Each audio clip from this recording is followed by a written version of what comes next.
Hier, c'était jour de rentrée à l'IFSIT Sarreguemines, l'Institut de formation en soins infirmiers. L'occasion de rencontrer les 108 élèves inscrits en première année. Il y a 25% d'hommes et 75% de femmes. Ils sont âgés de 17 à 50 ans et présentent des profils bien différents. Avant d'arriver ici, j'ai fait un bac ST2S pendant 2 ans, du coup, à Dieuze. J'ai travaillé pendant 25 ans au ministère de la Défense. Et du coup, j'étais formateur secourisme. Donc formateur de formateur secourisme. Et c'est une suite logique pour moi de continuer sur ce cursus. Après les avoir salués chacun individuellement, la directrice a tenu à les rassurer. Peu importe leur parcours, chacun ici peut réussir. Tout est possible à condition de travailler. C'est évidemment une formation qui est intense, mais c'est une formation qui est très enrichissante et très intéressante. Pour les motiver, Ariel Sakepé leur a indiqué que 98% des étudiants qui passent le diplôme d'État à l'issue des 3 ans que dure la formation obtiennent ce précieux sésame et deviennent effectivement infirmiers. Pour favoriser leur réussite, l'IFSIT Sarreguemines met en avant l'accompagnement individualisé proposé aux étudiants et aussi, il s'agit de la grosse nouveauté de cette année 2025, sa nouvelle structure inaugurée et occupée depuis le printemps dernier. C'est un bâtiment qui est fantastique parce qu'il a été conçu en fonction du projet pédagogique. On met l'accent évidemment sur la simulation en santé. On a 6 salles de travaux pratiques, 2 salles de simulation, un laboratoire complet. Et donc ça nous permet en effet de proposer de la pédagogie innovante. Le bâtiment a pour ainsi dire été réalisé sur mesure. 296 étudiants répartis sur les 3 années de formation vont étudier ici cette année.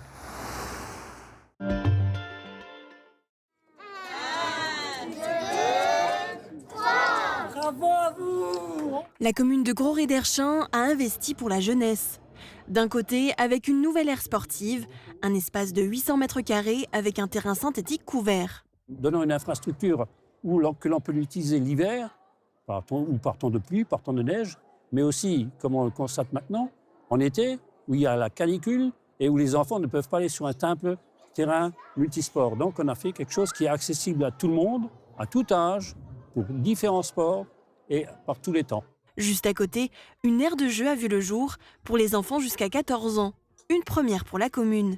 Le coût des travaux s'élève à 1 200 000 € pour l'aire sportive, avec des aides de l'État, à travers la dotation d'équipement des territoires ruraux et l'Agence du sport, du département de la Moselle et de la région Grand Est. Pour l'aire de jeu, le coût est de 134 000 €, avec une aide de l'État à travers la DETR et du département de la Moselle. Le montant total des subventions pour les 2 projets est de 820 000 €.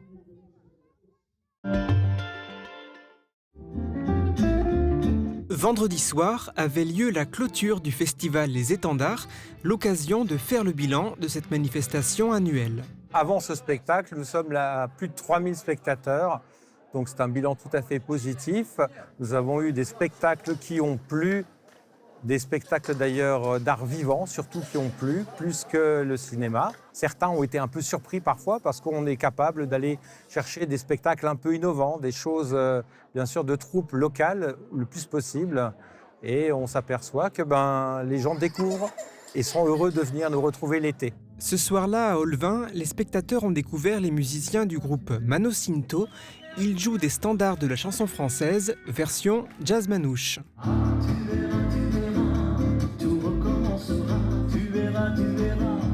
L'amour c'est fait pour ça, tu verras, je ferai plus le con, j'apprendrai ma leçon sur le bout de tes doigts. Initialement prévu sur le parking de la mairie, le spectacle s'est finalement déroulé au centre socioculturel de Olvin en raison de la météo, une donnée qui n'était pas très favorable lors de ce festival estival 2025. Cette année, on a souffert à plusieurs reprises de la météo. Effectivement, la pluie nous a contraints à nous rendre dans nos solutions de repli.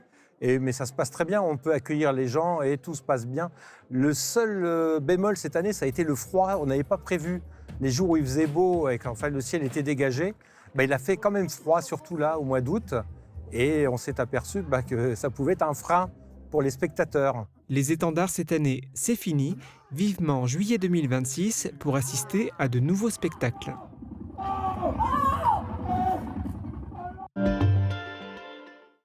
C'est bien ma louloute, très très bien. Voilà. Et là ce qui est intéressant c'est que en étant positionné. Emmener son chien à la piscine, c'est possible et c'est le concept insolite du Walking Dog Center de Vousvillers, ouvert depuis 2 ans.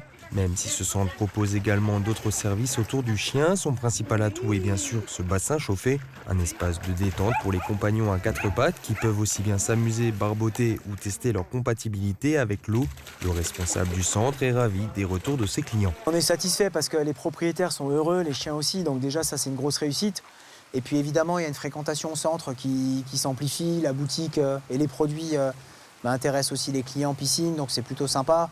Donc c'est vraiment un ensemble dynamique. Ouvert toute la saison estivale, cette piscine est traitée afin qu'elle reste accessible et propre en permanence pour les différentes sessions de la semaine.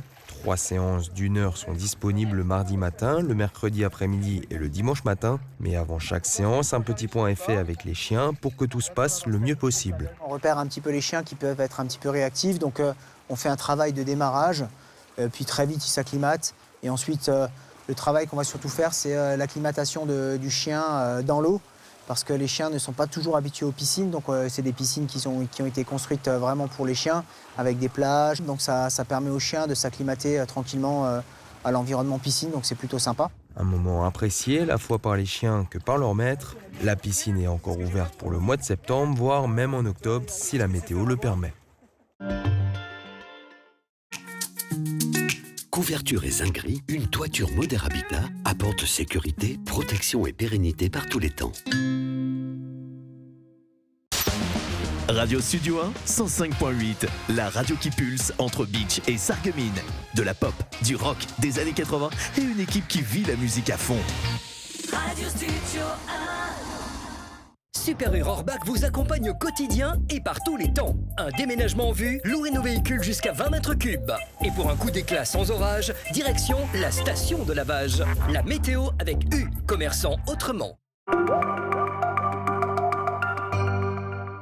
Bonjour tout le monde, les plus attentifs d'entre vous ont trouvé la réponse à ma question d'hier dans notre bandeau d'informations qui défile durant nos sujets et ont donc vu que ce sont 367 142 élèves qui ont fait leur rentrée d'hier dans l'académie Nancy-Metz. Ils ont rejoint les bancs de l'école pour apprendre de nouvelles choses et moi ce sont votre prononciation et votre orthographe que je vais vous faire réviser avec ma question du jour. Connaissez-vous le nom de ce géant de grès que l'on peut voir sur les hauteurs de Robbe-Villers? À vos commentaires sur notre page Facebook. Et côté météo, la journée de demain débutera sous une petite bruine qui tombera en fin de matinée. Dans l'après-midi, on retrouvera quelques éclaircies, mais avec toujours une possibilité d'averses localisées. Côté température, les minimales iront de 15 à 17 degrés et les maximales de 22 à 23 degrés. Demain, nous fêtons les Grégoires et il fera jour de 6h49 à 20h12. Passez tous encore une belle journée en notre compagnie et à demain!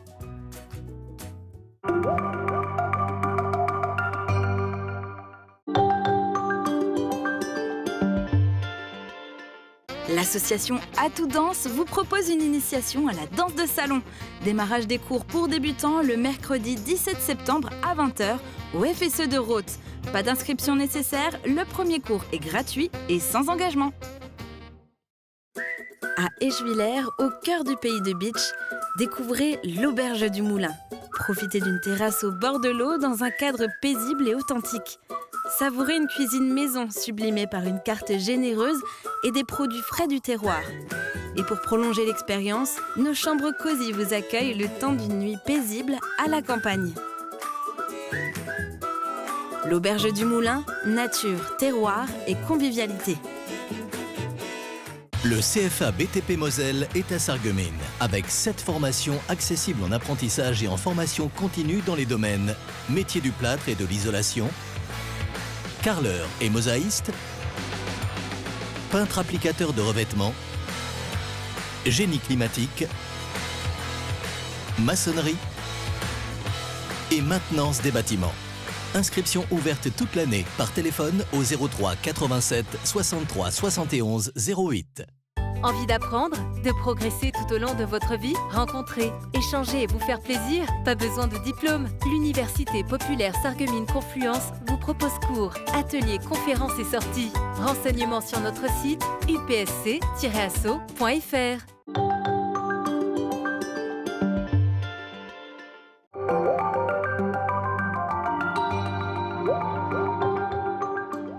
Mosaïque Cristal, c'est désormais de l'info 7 jours sur 7 avec de nouveaux reportages chaque jour. Retrouvez aussi vos programmes préférés, hop là, à la découverte du territoire. Café Grenzel avec nos amoureux du plat, Grenzenlos, focus sur des thématiques transfrontalières, en immersion à la découverte d'un métier, Histoire d'histoire sur les traces de notre patrimoine, Polygone pour des discussions animées. Rendez-vous du lundi au dimanche à midi sur Mosaïque Cristal pour une nouvelle émission multi-rediffusée jusqu'au lendemain.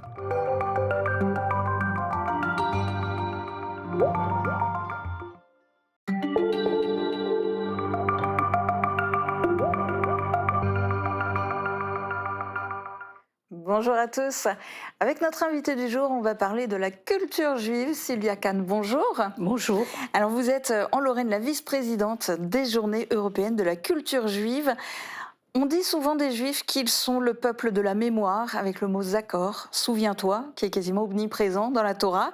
On dit aussi d'eux qu'ils sont le peuple des langues. Forcément, au fil des exils forcés, ils en ont appris beaucoup des langues. Et puis on dit aussi des Juifs qu'ils sont le peuple du livre. Mais le thème cette année des Journées européennes de la culture juive, c'est peuple des livres, peuple et livre au pluriel. Pourquoi ? Eh bien, je vais me répéter puisque je vais vous raconter une histoire à peu près semblable à celle de l'année dernière. C'est que le thème de départ, c'était bien le peuple du livre au niveau européen. Et comme toujours, il y a des discussions au niveau national et local, au niveau de la Lorraine, qui font que finalement, le thème d'origine est décliné d'une manière un peu différente. Et en l'occurrence, bon, comme vous l'avez dit, le peuple du livre, c'est en principe le judaïsme, enfin les juifs. Et c'est devenu en quelque sorte un synonyme. Or, il se trouve que, toujours dans le même souci de ne pas faire d'exclusion et de ne pas paraître trop centré sur le judaïsme, certains ont estimé qu'il fallait associer d'autres peuples, d'autres cultures à ce thème. Le résultat, c'est que, à la réflexion, on a essayé de trouver une solution, puisqu'il est vrai qu'on parle aussi des peuples du livre pour désigner tous ceux qui ont une culture ou des traditions religieuses issues d'un livre. C'est-à-dire que, dans ce sens-là, effectivement, les Juifs ne sont pas tout à fait les seuls à se fonder sur un seul livre. Et donc, pour élargir le thème et pour avoir un peu ce souci d'inclure d'autres cultures, même si au départ ce sont les Journées européennes de la culture juive, certains ont décidé qu'il fallait parler des peuples, d'où le S au mot peuple, et des livres, puisque à partir du moment où on parle des peuples, il n'y a plus qu'un seul livre, il y en a plusieurs. Personnellement, je pense que ça a un peu fait perdre du sens à ce thème, puisque au départ, on est quand même dans le cadre de la culture juive. Les journées sont destinées à faire connaître la culture juive. Et donc, le choix du thème « Le peuple du livre », c'était tout de même une référence au judaïsme.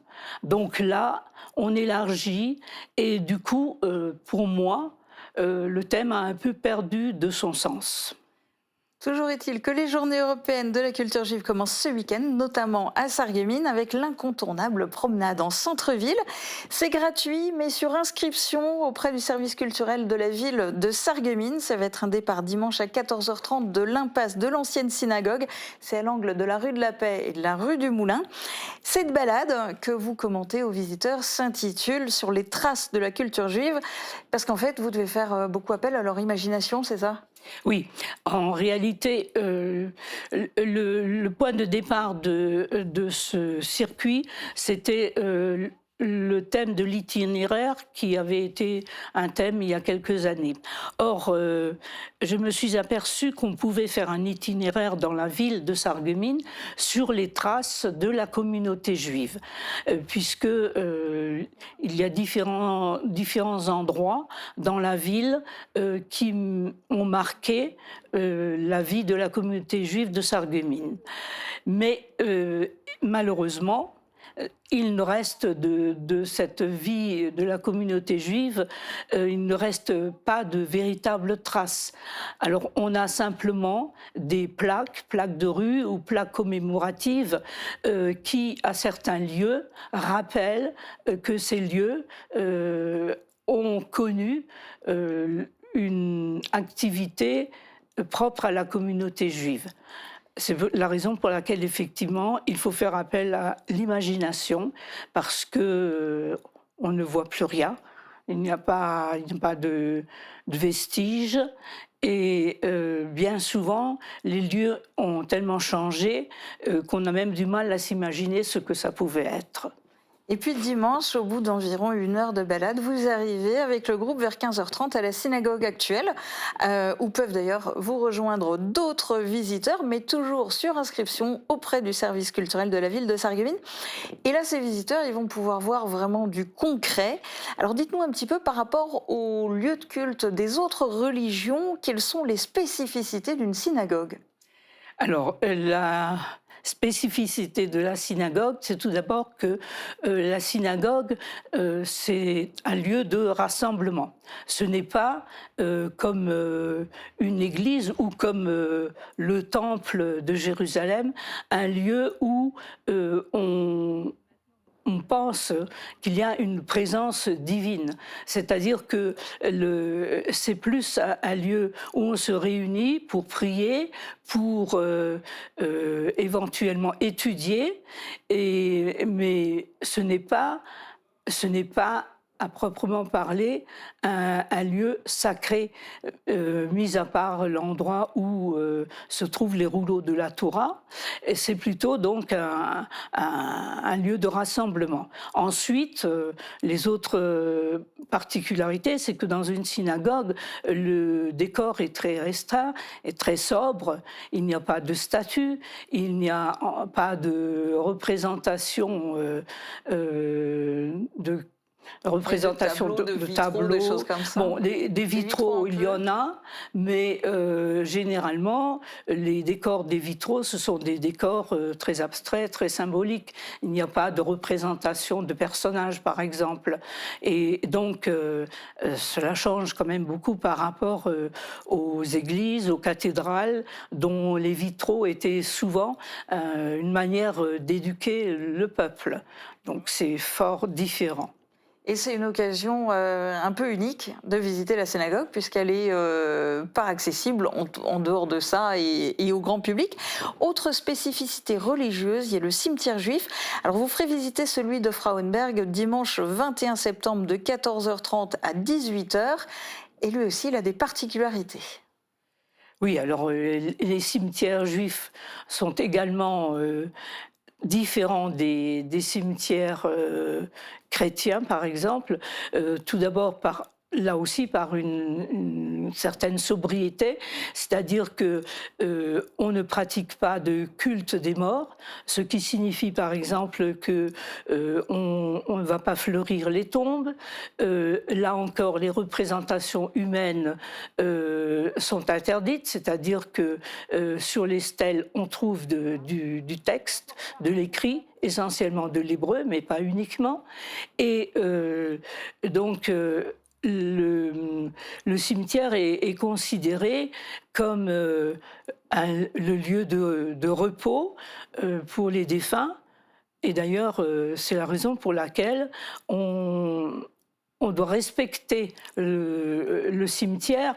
On ne doit pas y toucher, en principe, on ne doit pas le remanier, on ne doit pas faire de travaux, parce que l'idée, c'est qu'il faut laisser les morts reposer en paix. Ce qui explique aussi l'aspect vétuste avec les monuments qui ont bougé. Parce que en principe, dans le cimetière juif, on ne touche pas. On ne déterre pas les défunts au bout d'un certain temps. Ils doivent rester là où ils ont été enterrés. Et même la pierre tombale doit rester pour marquer l'endroit où il y a un défunt, même si elle est cassée, même si elle est tombée par terre. L'idée, c'est qu'il faut laisser l'endroit dans son état d'origine.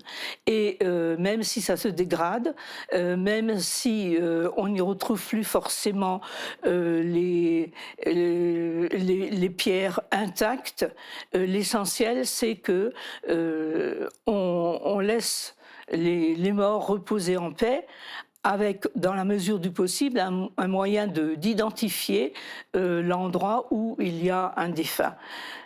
Mais évidemment, c'est possible parce que les cimetières juifs sont des propriétés privées. Ils ne sont donc pas soumis aux mêmes règles que les cimetières laïques ou chrétiens. Alors ça, ce sont des rendez-vous dont on peut profiter tous les ans lors des Journées européennes de la culture juive. Et puis, il y a un rendez-vous spécifique à la thématique de cette année, Peuple des livres.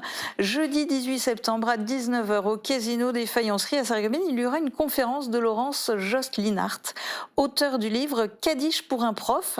Est-ce que vous pouvez nous en dire quelques mots ?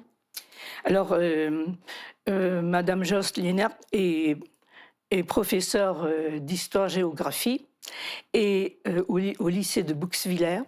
Et dans le cadre de ses fonctions, elle a entrepris, il y a quelques années, un travail de recherche avec ses élèves pour essayer de retrouver la trace d'un ancien professeur de ce lycée de Bouxwiller, le professeur Maurice Bloch, qui enseignait donc dans ce lycée et qui est mort à Auschwitz. Et en faisant ses recherches, elle s'est aperçue que non seulement ce professeur avait été victime de la Shoah, mais qu'il y avait quelques élèves du lycée qui avaient également été victimes de la Shoah ou tout simplement de la guerre. Donc elle a recherché dans les archives les noms et les histoires de ce professeur et de ses élèves. Et avec ses élèves, donc, elle en a fait un livre et il y a également un petit film qui en a été tiré. Et donc, elle vient présenter ce livre et ses recherches, ce qui, cette année, cadre bien avec le thème, puisque, effectivement, là, on est dans le monde des livres. Donc, c'est à la fois parler d'eux, quelque part, leur redonner vie, et en même temps, avec le titre Kaddish pour un prof. Oui. Kaddish, c'est le nom de la prière pour les morts. Les Journées européennes de la culture juive s'achèveront à Sarreguemines par un concert. Alors, ce sera dimanche 19 octobre à 16h au Casino des Faïenceries de Sarreguemines avec le groupe Die Freund. Ils sont trois. C'est un trio de Mulhouse qui fait de la musique klezmer avec contrebasse, violon et accordéon. Alors, tout ça, ce programme culturel qui se déroule finalement cette année dans un contexte très particulier, ça fait déjà 2 ans, en termes de politique internationale. Alors, ce contexte, quelque part, raison de plus pour organiser malgré tout les Journées européennes de la culture juive, ou bien au contraire, il a été question de les annuler ? Non, il n'a jamais été question d'annuler ces Journées européennes de la culture juive, parce que précisément le contexte actuel nous incite encore davantage à essayer de faire connaître la culture juive sous toutes ses formes et le judaïsme en tant que religion, parce que précisément la haine et le rejet de l'autre viennent toujours de l'ignorance. Et il est d'autant plus important d'essayer de faire connaître ce que les gens ne savent pas. Parce qu'on s'aperçoit qu'il y a tellement de préjugés, il y a tellement d'idées préconçues sur les Juifs et le judaïsme qu'il faut au contraire, de plus en plus, essayer de faire connaître aux gens la vérité sur le peuple juif et sur la religion juive.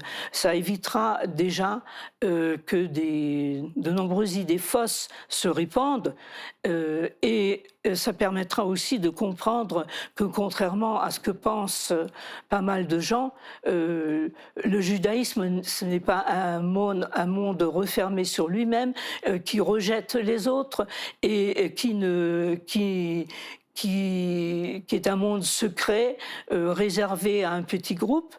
Au contraire, en ouvrant les synagogues, en faisant visiter les cimetières, en faisant des concerts qui permettent de faire connaître la culture juive, on veut montrer que le judaïsme est en fait ouvert à tout le monde, du moins en ce qui concerne la connaissance, c'est-à-dire que on n'essaye pas de garder cette culture secrète et réservée à une élite, ce que certains pensent. Et il n'y a donc pas cette idée-là. Et raison de plus, donc, de continuer à propager, disons, une connaissance de cette culture et de l'ouvrir au plus grand nombre. Et profitez-en, tous ces rendez-vous sont gratuits, ça commence dimanche à Sarreguemines. Merci beaucoup Sylvia Kahn d'avoir été notre invitée aujourd'hui sur Mosaïque Cristal. Merci.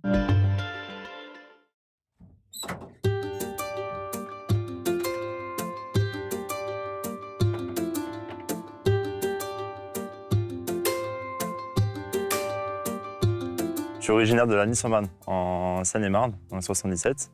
Donc mes parents travaillaient là-bas. On a déménagé à Orléans, puis ensuite à Poitiers, où j'ai grandi la majorité de ma vie là-bas. Ensuite, à l'âge de mes 18 ans, j'ai fait un BTS à Strasbourg, au lycée Cofinal. Et ensuite, j'ai commencé dans la vie professionnelle, dans une entreprise d'électricité à Mulhouse. Dans mon école, on m'avait suggéré en fait, de faire un métier professionnel, parce que j'avais quand même certaines lacunes en matière générale, on va dire. Et en fait, c'est là que j'ai trouvé ma voie, parce que j'ai pas mal d'amis d'enfance qui sont partis dans l'électricité, je les ai suivis. Et en fait, j'ai vu qu'à terme, sans élec, on ne fait plus rien. J'ai fait une seconde pro, une première pro, une terminale pro, avec des cursus de stage. Donc pas en alternance, juste avec des cursus de stage. Et lors de la première, j'ai mon professeur d'électricité qui est venu me voir en me disant écoute Mathieu, il y a le concours du MAF qui est ouvert, est-ce que ça te dirait? Donc au début j'étais un peu sceptique et en fait au fil du temps, je trouvais que ça pouvait être un challenge énorme et je m'y suis mis. J'ai pas eu la médaille d'or nationale, mais je suis arrivé au concours national, donc on est considéré comme un des meilleurs apprentis. Voilà, c'est un dépassement de soi, c'est faire face à des épreuves, gérer son stress, voilà, plein de choses. Parce que ma conjointe venait dans le Beachland pour travailler auprès de Nadir et Marion, cabinet de kiné. Donc on s'est installé ici, à côté de ses parents. Quand j'étais petit, j'ai bricolé beaucoup de bois. Je construisais beaucoup de cabanes en bois. On avait un très grand terrain chez mes parents. Donc je construisais des petites cabanes. Enfin voilà, mon père m'avait offert une petite caisse à outils pour mon anniversaire. Et je me souviens que j'avais construit ma cabane grâce à cette caisse à outils. Toujours manuel, toujours à construire des choses, à essayer de bricoler quelque chose. Maintenant, ça me va très bien. J'ai des chantiers jusqu'à la fin de l'année. Donc c'est plutôt positif. On va dire le chiffre est en croissance. L'année dernière, j'ai fait le carton plein en auto-entrepreneur, donc c'était 90 000. Et cette année, je vise le double, donc 90, plus un passage en société pour faire le reste. Pour l'instant, je suis tout seul, j'aimerais à terme recruter, mais pour pouvoir recruter, il me faut plus de demandes, plus de chantiers. Il ne faut jamais rien lâcher. Parce que, on va dire, l'électricien, il est plus connu sous... j'ai mon chauffe-eau qui ne marche pas, j'appelle un électricien ou voilà, quelqu'un de certifié pour pouvoir le dépanner. Là, il faut jamais baisser les bras parce que c'est des pannes, et les pannes, il faut trouver le résultat, il faut trouver une solution concrète. J'ai déjà vu une souris qui avait mangé le câble dans une gaine, donc pour ça, il faut aller chercher, donc il faut qu'on ait des appareils de mesure spécifiques. Enfin, voilà, en fait, il peut y avoir plein de pannes possibles et il faut être clair dans notre tête, déduire les pannes une par une et jamais lâcher, on trouvera toujours. Ma compagne en première, c'est la première à me soutenir, à m'aiguiller. Si j'ai besoin de quelque chose, par exemple je suis sur un chantier et qu'il me faut du matériel, c'est la première à me le ramener sur le chantier si elle peut. Tout le monde, en fait, tout le monde est là, enfin, les personnes proches. Je suis quelqu'un de maniaque. Moi, il faut que les chantiers soient propres. Quand on finit un chantier, on range tout, on balaye. Et j'avais un stagiaire la dernière fois à qui je disais il faut que le client ne sache pas qu'on soit passé. J'ai un client qui m'a demandé, et ça c'était particulier, qui m'avait demandé d'ouvrir ma camionnette. Donc sur le coup j'étais surpris. Et c'est là que j'ai vu en fait, il voulait voir l'état de ma camionnette pour savoir si on se mettait d'accord ensemble, son chantier allait être propre. Et il a fait, c'est pas tous les jours qu'on voit des camionnettes comme ça. Donc ouais, mon côté maniaque, il parle aussi en tant que professionnel.